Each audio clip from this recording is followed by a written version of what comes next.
Bwazenga atambula olugendo olw'emyaka kati 10 mu kulima obutiko, Abel Chiddu aliko abantu abawerako bazakwata ku mikono era nabo kati bagumu ku mulimu guno nga waliko ne kebekoledde. White nga bw'ogiraba wano kitegeeza beesigalidde kufikirirwa kuleeta butiko. Mugerwa Musa yali manager ku African Mushroom Growers ya Chiddu yennyini nga kati emyaka egiyise yeetongola n'atandika okwekozesa. Obutiko mumazemu emyaka giri 5 naye 3 nga neekozesa tukakumanya nti obutiko obusobola obeeramu ssente nga bwe mbusanze. Naye nali ntambula ne musanga ng'akola gy'akolera ne musaba omulimu. Namusaba omulimu n'agumpa era gye natandikira gye nayigira obutiko.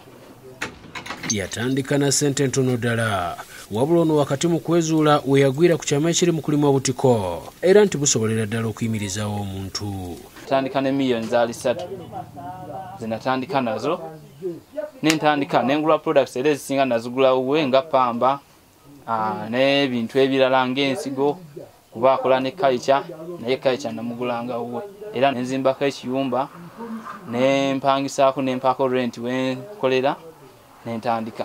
Kati kitegeeza nti guno mulimu kubanga nga strategy tulina nga African Mushroom Growers si ffe nga ffe kufunamu ssente ffekka, twagala efuuke industry y'obutiko mu Uganda kubanga kyekigendererwa kyaffe nga Nabisenke Teddy eyali ssentebe w'abakyala mu disitulikiti ya Kampala agamba nti ng'abakyala mu kunoonya emirimu egibakulaakulanya baamalira ku butiko.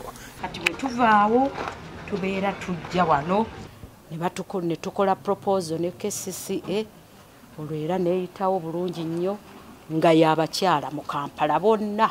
Kyokka yadde Chiddu yabassa mu musomo okumala ebbanga era byabakaluubiriramu. Chiddu tubadde nga tumuddusa ffe jangu ate okufuuyira n'ajja ng'akusomesa paka lwe tupiikinze omulimu mulungi ddala oba omanyi ekyokukola.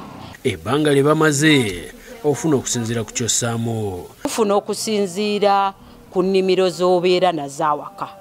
Bw'oba n'ekikumi era kyofuna z'ofunamu kilo z'olunaku. Kubanga nze kati wenjogerera nina ennimiro 5.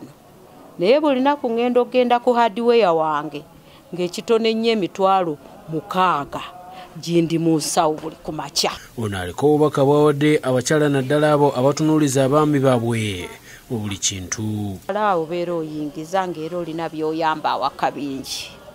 Ekyokubiri omukazi omwavu naye taggwanda oliito waka. Ekyokusatu oba olwanyisa endwadde amaka go tegabaamu ndwadde. Kyokka ng'omulimu gwonna nagwo gulimu ebisoomoozo ebitonotono ng'ebbeeyi y'ebikozesebwa ekyukakyuka. Obuzibu bwe tusanga nti olumu lwacyenjeza prices ez'ebyo bye tukozesa nga pamba nti olumu bikyukamu ne biba nga ate biri ku high costs ate nga garden esigadde ku 3,000.